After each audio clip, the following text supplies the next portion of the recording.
Дождот добре додени за земјоделските култури, ги задоволи очекувањата на земјоделците. Само во Штипско има наврнато околу 110 литри дожд, што ќе биде одраз за добра жетва. Влажноста на почвата според производителите е многу значаен фактор за одгледувањето на земјоделски култури и за остварување квалитетен принос. Побарувањата од вода се големи скоро кај сите земјоделски култури, а токму овие количества врнежи кои паѓаат и паднаа во изминатите денови ќе бидат потребни и корисни.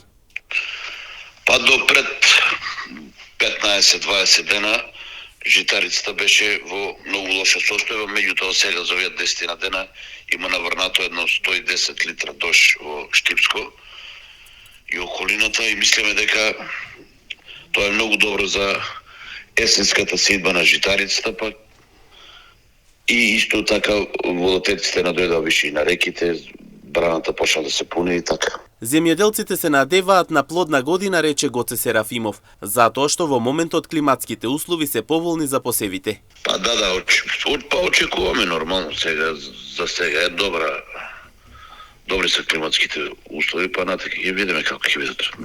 Мислиме дека сега за сега е добро. Па имаме од житарици јачмен, пченица, овес. Инаку моменталните врнежи од дожд се од големо значење за земјоделските посеви и се очекува оваа година да биде поразлична од претходната, која се вброи во групата на сушни години.